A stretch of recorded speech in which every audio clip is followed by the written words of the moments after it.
Bu dəfəki videoda mən sizinlə Scoring Site Quality patentindən danışacağam. Scoring Site Quality nədir? Bu ümumiyyətlə bir veb saytda Google-un verdiyi bir dəyərdir və bunu adətən keçmişdə PageRank olaraq da qiymətləndirirdilər. Bugün bu videoda mən sizə ondan bəhs edəcəm ki, ümumiyyətlə o necə çalışır. Deməli, Scoring Site Quality anlayışı sistemin iş prinsipi necədir? Saytdakı resurslara edilən ziyarətlər nə qədər davam etdiyini ölçmək üzərində qurulub bu model. Buna adətən çox adam Mozun ya da Ahrefs-in yaratdığı DA, Domain Authority ilə səhvsar. O bir rəsmi skor metodu deyil. Rəsmi skor metodu budur və bu da patent ilə 2015-ci ildə dərc olunub gördüyünüz kimi. Axtarış nəticəsində klik eləyən istifadəçinin səhifədə nə qədər qaldığını, click back intervalını, yəni Google-a neçə saniyə sonra qayıtdığını, server və network loqları kimi mənbələrdən toplayır və onu emal edir. Bu müddətlərdən sayt üçün statistical measure hesablanır və bu ölçü həmin domenə aid site quality score kimi hesab olunur. Və daha sonra bu bal, verdiyi o skor nəticələrin sıralanmasına tətbiq edilir və zəif məzmun sadəcə domen gücünə görə yuxarı qalxmasının qarşısı alınır. Məsələn, deyək ki, 2 dənə sayt var, istifadəçilər bir saytda yalnız bir neçə saniyə qalır, digər saytda isə bu məlumatı oxumaq üçün daha çox vaxt sərf edir.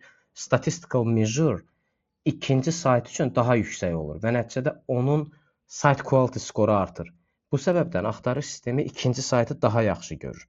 Model qısa və ya şübhəli ziyarətləri filtrdən keçirdərək nəticə çıxardır. Məsələn, bot vurdun sayta getdi, 15 saniyə qaldı çıxdı. O onun bot olduğunu hərəkətlərin paternindən tuta bilir və sistem müxtəlif kontent növləri üzrə fərqli weighting hesablayır. Yəni çəki vermə hesablayır və ziyarət müddətləri tənzimləndikdən sonra isə sayt yekunda bir statistika formalaşdırır.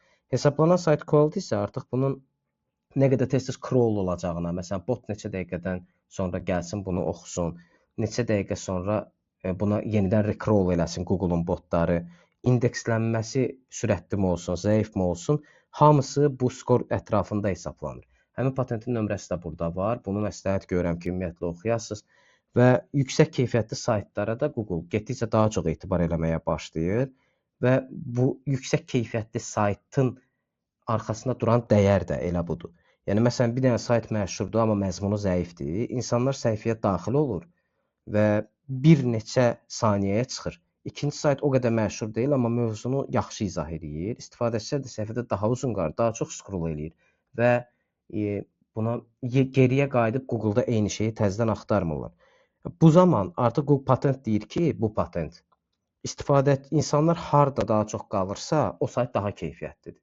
Söhbət qalmaq o demək deyil, hərəkətsiz qalmaq. Burada scroll depth var, iCrow var, bunu share eləmək var, mouse-un aşağı hərəkəti var və s. Bu səbəbdən sistem digərinin skorunu aşağı salıb bunu qaldıra bilər. Yəni ən önəmli patentlərdən biri məhz bu site quality score, scoring site quality patentidir bu nömrə ilə. Mən tövsiyə edirəm ki, mütləq bu patenti oxuyun və sizə alqoritmin hazırda necə işlədiyi daha dəqiq məlum olacaq.